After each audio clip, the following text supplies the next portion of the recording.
Lire votre Bible dans l'Évangile selon Jean, au chapitre 21e, et nous allons suivre la lecture à partir du verset 1er.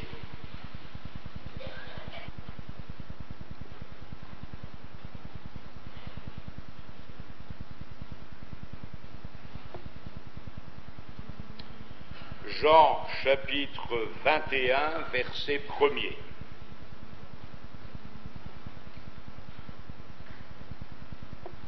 Après cela, Jésus se montra encore aux disciples sur les bords de la mer de Tibériade.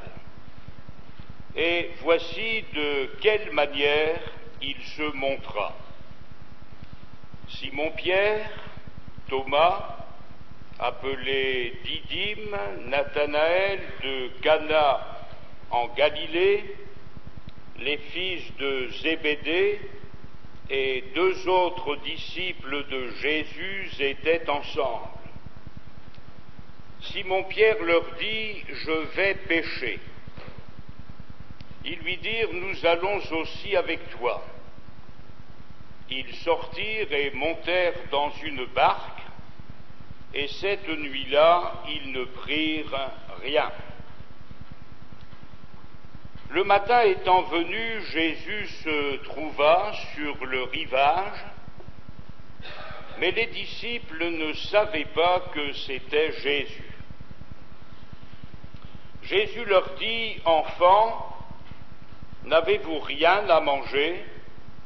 Ils lui répondirent : « Non. » Il leur dit : « Jetez le filet du côté droit de la barque, et vous trouverez. » Ils le jetèrent donc, et ils ne pouvaient plus le retirer à cause de la grande quantité de poissons.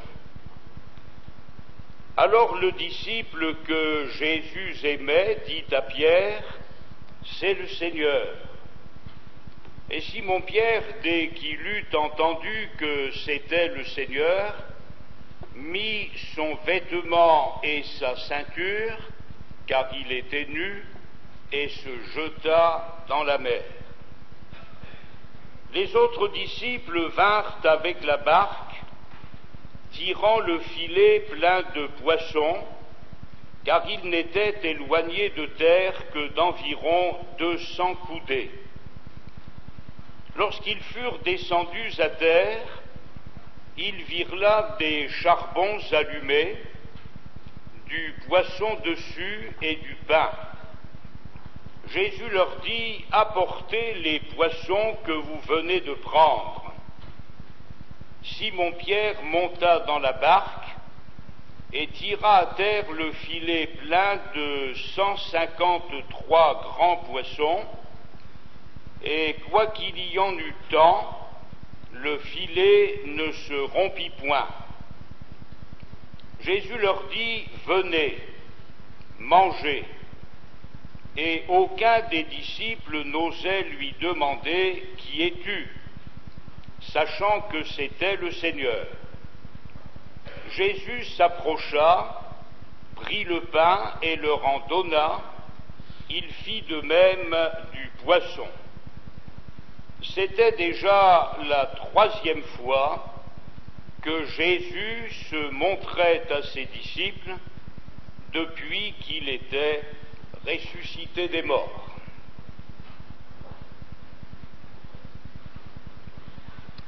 Le Seigneur Jésus vient de se révéler à Thomas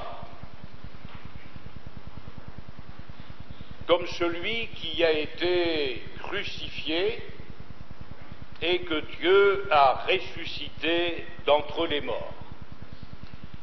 Les versets qui précèdent la lecture que nous venons de faire nous disent ceci : « Puis Jésus dit à Thomas : Avance ici ton doigt et regarde mes mains, avance aussi ta main et mets-la dans mon côté, et ne sois pas incrédule, mais crois. Thomas lui répondit, mon Seigneur et mon Dieu. Jésus lui dit, parce que tu m'as vu, tu as cru, heureux ceux qui n'ont pas vu et qui ont cru. Et l'Écriture ajoute, après cela. Après cela, Jésus se montra encore aux disciples.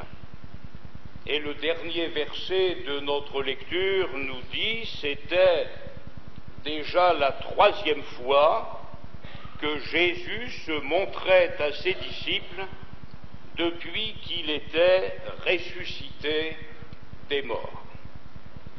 Retenons déjà le mot de ce verset premier, encore. Après cela, Jésus se montra encore aux disciples. L'Écriture souligne ici la 3e manifestation de Jésus ressuscité à ses disciples, et elle renforce par ce mot le désir de Jésus de se manifester dans la vie de ceux et de celles qu'il aime et qui s'attachent à lui, malgré, comme nous le verrons, leurs imperfections, malgré tout ce qu'ils avaient encore à apprendre. L'Écriture nous dit, Jésus se montra encore aux disciples sur les bords de la mer de Tibériade, et voici, est-il écrit de quelle manière il se montra.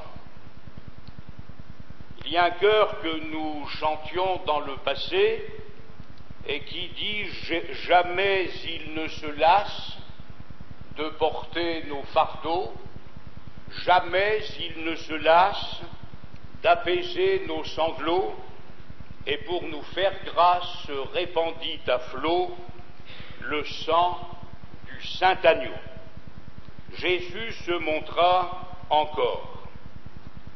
Il est celui qui affirme dans sa parole, là où 2 ou 3 sont assemblés en mon nom, je suis au milieu d'eux. Et nous pouvons dire, en nous appuyant sur la parole du Seigneur, que Jésus est encore au milieu de nous ce matin. Il a été la dernière fois que nous nous sommes assemblés en son nom ou pour son nom, mais ce matin, il est encore au milieu de nous pour nous enseigner et pour nous faire du bien. Que son nom soit béni. Vous avez noté au verset 2 de notre lecture que Thomas était avec quelques-uns des disciples. Simon-Pierre, Thomas, appelé Didyme ou le jumeau, Nathanaël de Cana en Galilée, les fils de Zébédée et 2 autres disciples de Jésus. Et ce jour-là, Thomas était avec quelques-uns des disciples. Dans le récit précédent que j'ai mentionné il y a quelques instants, Thomas avait appris de Jésus qu'il valait mieux se retrouver avec les disciples que d'être on ne sait où, parce qu'en définitive, le soir de la résurrection de Jésus, Thomas n'était pas avec les 10, mais l'Écriture ne nous dit rien de ce qu'il faisait, ni même où il était. Elle signale tout simplement que Thomas n'était pas avec eux. Et après cette réunion dans laquelle le Seigneur Jésus s'était manifesté, les disciples, renouvelés dans leur foi, dirent à Thomas, quand ils le rencontrèrent, « Nous avons vu le Seigneur ». C'était la conclusion de leur première réunion avec Jésus après sa résurrection. Nous avons vu le Seigneur. Et c'est à ce moment-là que Thomas va manifester certaines réserves, mais nous constatons la bonté de Dieu, la fidélité de Jésus, puisque le dimanche suivant, Thomas s'étant réuni avec les autres, Jésus va apparaître une seconde fois au milieu de ses disciples et il va s'occuper tout particulièrement de Thomas qui avait mis en doute la résurrection de Jésus. Jésus va s'en occuper tout particulièrement. Donc après cette deuxième manifestation de Jésus à ses disciples, Thomas va se retrouver avec quelques-uns des disciples de Jésus, et notamment avec Simon-Pierre. Et il est certain qu'il valait mieux que ce jour-là, Thomas soit avec les disciples que s'il avait renouvelé son absence de ce premier dimanche de la résurrection de Jésus. Néanmoins, il y a un problème qui se pose concernant cette réunion, c'est que Pierre va dire à ceux qui sont avec lui, je vais pécher. Je vais pécher. Ils lui dirent, nous allons aussi avec toi. Ils sortirent et montèrent dans une barque, et cette nuit-là, ils ne prirent rien. Il est certain qu'il vaut mieux être avec l'Église qu'en dehors de l'Église. Il est certain qu'il vaut mieux être présent aux réunions de l'Église que d'être absent, sauf s'il s'agit d'un motif majeur, mais il faut aussi que nous tenions compte du fait que dans ce groupe de disciples, Thomas n'a pas subi la meilleure influence qui soit. Quand Pierre dit « je vais pécher », eh bien Thomas et les autres lui disent « je vais, nous allons aussi avec toi ». Or, si nous faisons un retour de quelques années pour revenir au moment où le Seigneur Jésus commence son ministère, que s'était-il passé? Jésus les avait arrachés à leur travail quotidien, Jésus les avait invités à le suivre, et il avait dit à Pierre, ne crains rien, désormais tu seras pêcheur d'hommes. Et l'Écriture nous dit qu'à partir de cette rencontre avec Jésus, Pierre a laissé ses filets, il a laissé sa famille, il a laissé sa barque, d'autres ont fait la même chose que lui pour s'attacher à la personne de Jésus. Et pendant 3 ans et demi, ils ont suivi Jésus fidèlement afin d'être des pêcheurs d'hommes. C'était là leur vocation, c'était ce à quoi le Seigneur Jésus les appelait, je ferai de toi un pêcheur d'hommes. Est-ce que l'apôtre Pierre ne trahit pas le Seigneur? Est-ce que l'apôtre Pierre ne se détourne pas de la vocation que Jésus lui a adressée en se laissant reprendre par ce désir d'aller pécher, et qui plus est en entraînant d'autres disciples avec lui? Simon-Pierre leur dit « je vais pécher », ils lui dirent « nous allons aussi avec toi ». Nous pouvons dire après l'affirmation de ce verset de l'Écriture que Pierre n'a certainement pas eu raison de retourner à ses travaux d'origine alors que Jésus lui avait adressé une autre vocation, et les autres n'ont pas eu raison de suivre Pierre. Néanmoins, il y a au-dessus de la faiblesse des êtres humains il y a au-dessus de l'infidélité des êtres humains l'amour du Seigneur et sa fidélité à lui qui va faire qu'il va se manifester encore. Il va encore, avec patience et avec amour, se manifester dans la vie de ses disciples. Nous pouvons être fidèles aux réunions de l'Église. Nous pouvons, contrairement à Thomas qui s'était absenté on ne sait pourquoi, être fidèles à toutes les réunions de l'Église, ce qui n'empêchera pas que nous risquons de croiser certaines personnes ou certaines influences qui nous feront renoncer à la vocation que le Seigneur nous a donnée d'être avant tout ses enfants et d'être avant tout des pécheurs d'hommes. Vous remarquez dans les épîtres écrites par l'apôtre Paul qu'il insiste beaucoup pour que nous, chrétiens, nous ayons nos regards fixés sur Jésus. Nos regards fixés sur Jésus. C'est lui qui suscite la foi, c'est lui qui la perfectionne, et c'est à lui, et surtout à lui, que nous devons regarder.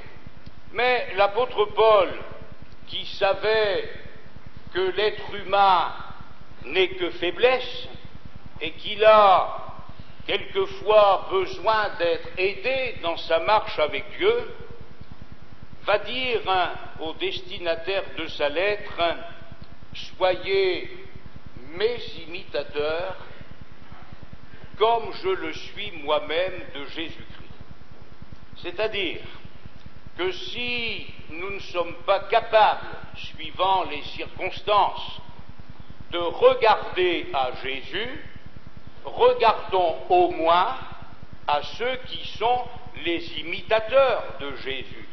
Or, Pierre, quand il dit « je vais pécher », était-il l'imitateur de Jésus-Christ?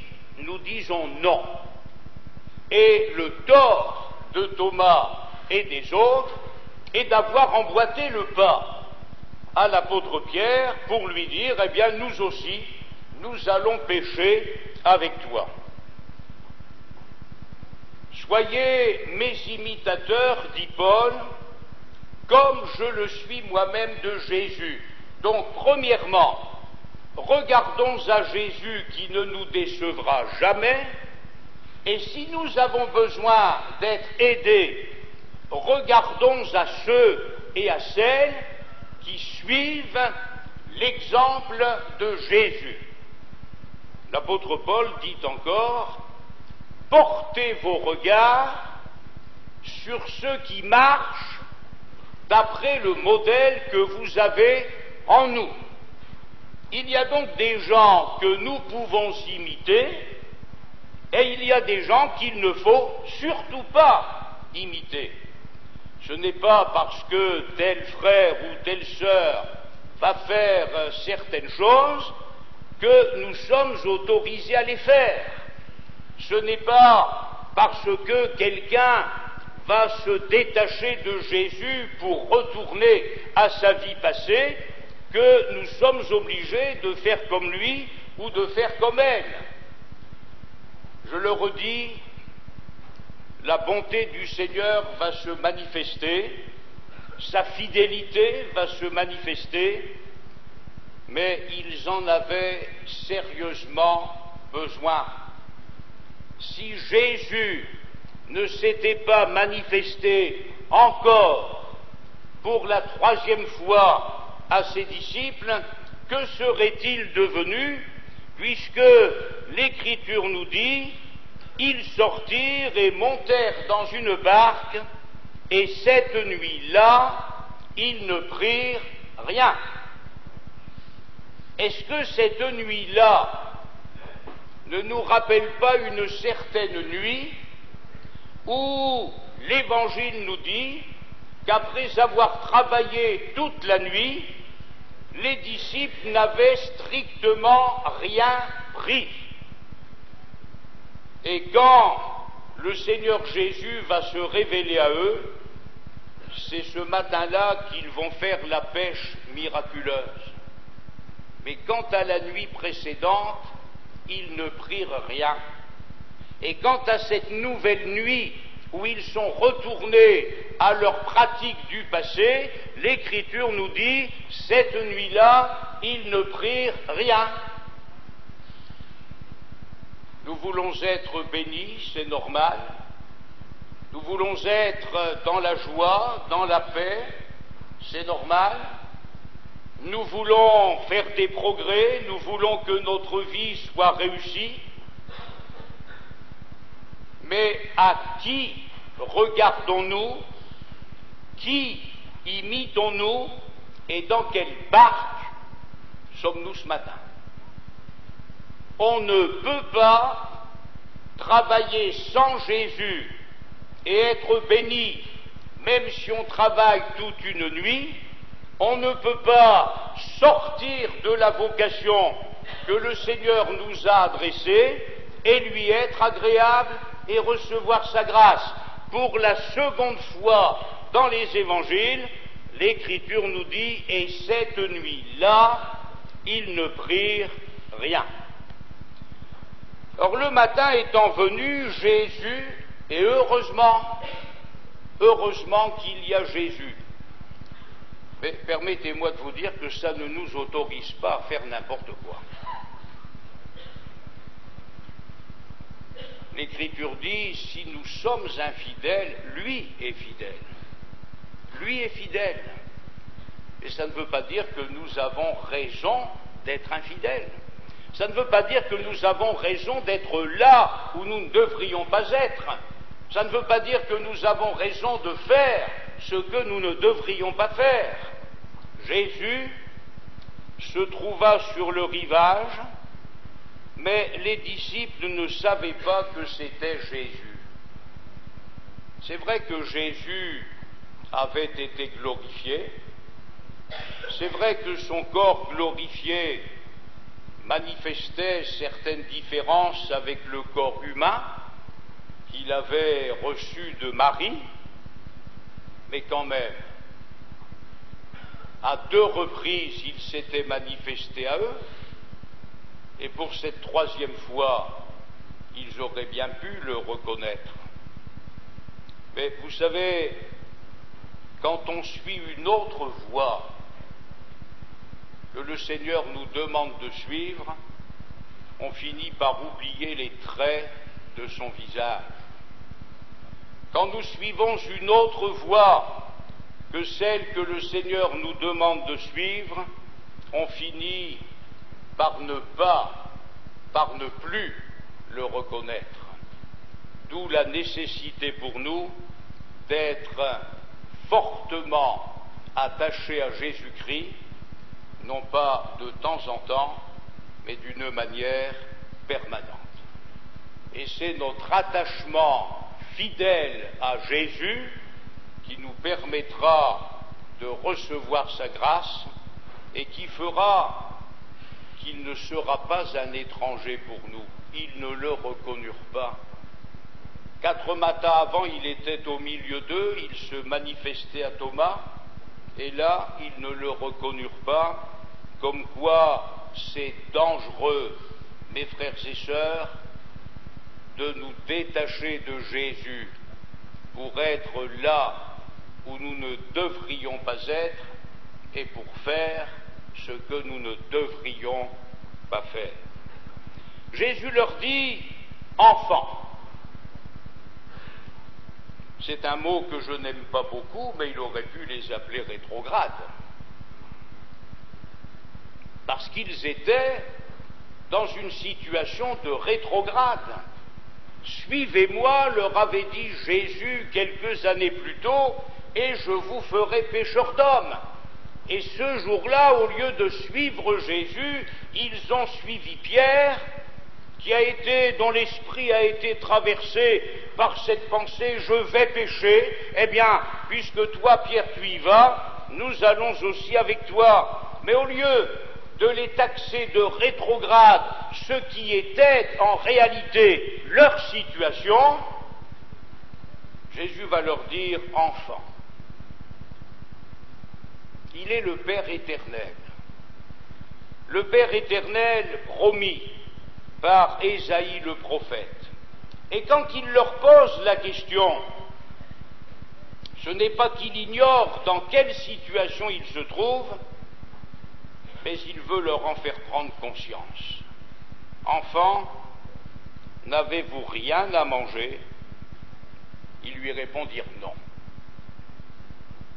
Ils avaient travaillé toute la nuit sans rien prendre.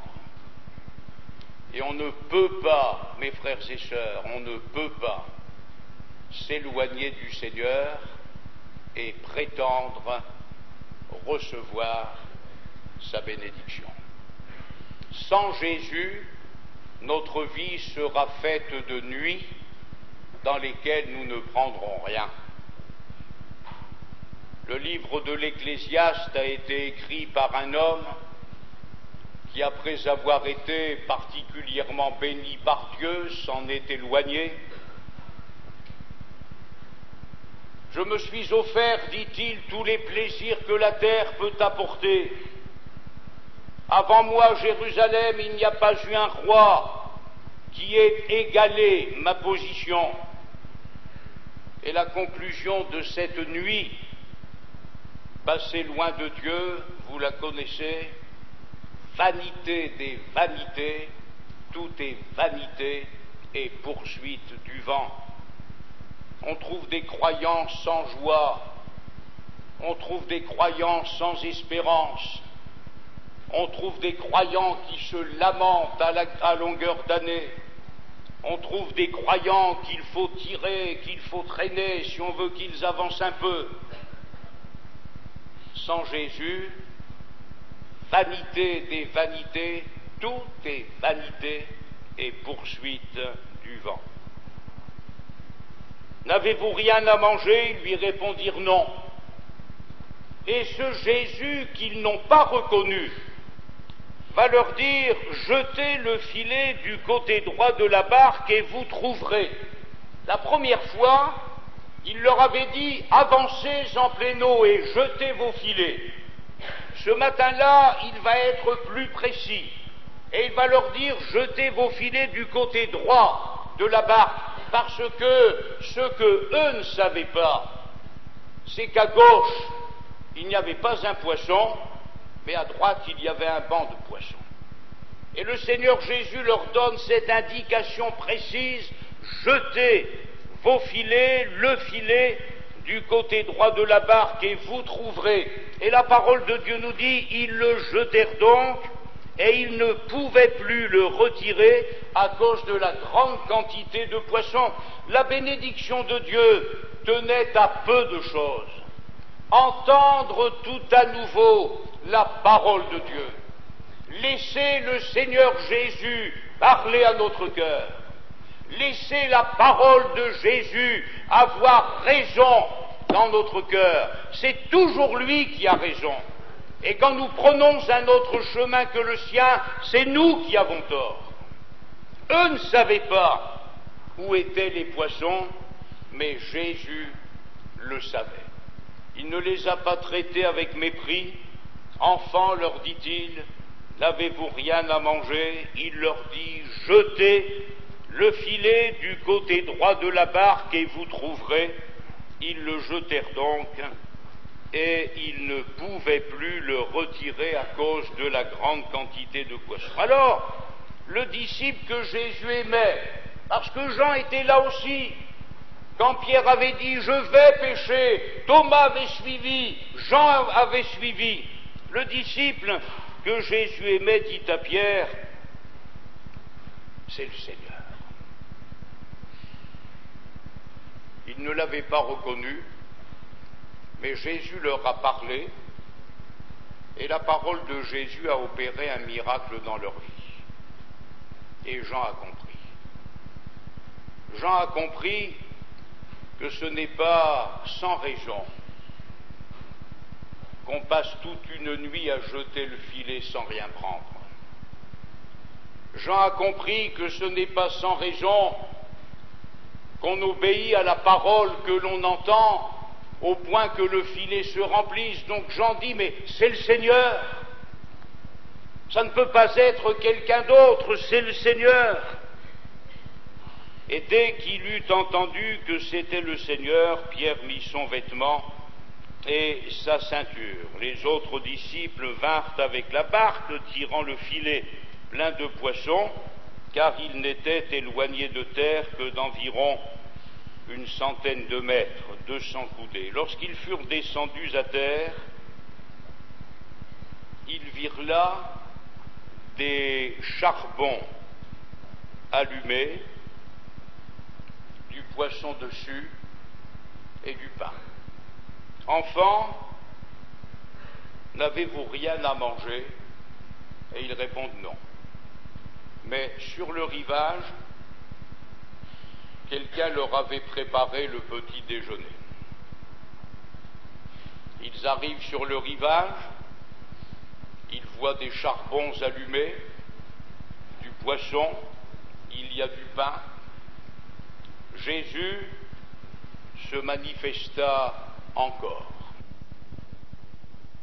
Rien à manger, il a été pour eux la mer, qui leur a préparé leur petit déjeuner, du poisson grillé, du pain, et les disciples vont pouvoir manger, d'autant plus que Jésus leur dit, apportez les poissons que vous venez de prendre. Alors Pierre va monter dans la barque, il va tirer à terre le filet, plein de 153 grands poissons, toute une nuit sans rien prendre, et il suffit d'entendre cette parole de Jésus, jeter le filet du côté droit de la barque, pour que 153 grands poissons remplissent ce filet. Et souvenons-nous que lors de la première pêche miraculeuse, ils ont dû faire appel à leurs compagnons parce qu'il y avait de quoi remplir 2 barques. Mais l'Écriture nous dit que les filets se rompaient. Mais ce jour-là, malgré les 153 grands poissons, l'Écriture dit, le filet ne se rompit point. Aucun détail des Écritures n'est superflu. Le monde nous fatigue, le monde nous use, la vie dans le monde nous fatigue. D'ailleurs, l'appel de Jésus s'adresse à qui? Venez à moi, vous tous qui êtes fatigués et chargés, et je vous donnerai du repos. Et lorsque nous vivons avec Jésus, il est assez fidèle, il est assez puissant pour que notre filet ne se rompe point. Le filet, nous dit l'Écriture, ne se rompit point. Jésus leur dit, venez, mangez.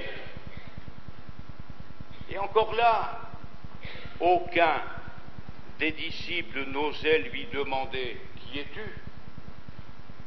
Parce qu'au fond de leur cœur, ils savaient que c'était le Seigneur. Jésus s'approcha, prit le pain et le en donna. Il fit de même du poisson. C'était la 3e fois que Jésus se montrait à ses disciples. Si Jésus est au milieu de nous ce matin, il est présent pour nous faire du bien. Il est présent pour nourrir notre être intérieur. Il est présent pour répandre sa bénédiction dans notre vie. Il est présent pour nous ramener dans le bon et droit chemin si nous nous en sommes éloignés. Il pourrait nous rejeter, il pourrait ne plus s'intéresser à nous, mais il est fidèle, il est puissant et il nous aime assez pour nous donner sa grâce. C'est à nous de comprendre qu'il vaut mieux rester attachés à Jésus-Christ, marcher sur ses traces, ne pas nous laisser détourner de Jésus par quoi que ce soit, parce que les tentations dans ce monde sont innombrables. Le diable nous fournira toujours un prétexte pour que nous soyons infidèles, le diable nous fournira toujours un prétexte pour que nous soyons je ne sais où avec Thomas, ou pour que nous suivions je ne sais quelle Pierre qui a envie de faire ceci ou qui n'a pas envie de faire cela. Mais si la tentation est là, le Seigneur est capable de nous permettre de la vaincre et de faire en sorte que notre vie ne soit pas une vie d'échec, qu'il n'y ait plus de nuits dans lesquelles nous ne prendrons rien, mais que notre vie soit une vie de succès à la gloire du Seigneur, une vie dans laquelle il répandra la plénitude de sa bénédiction.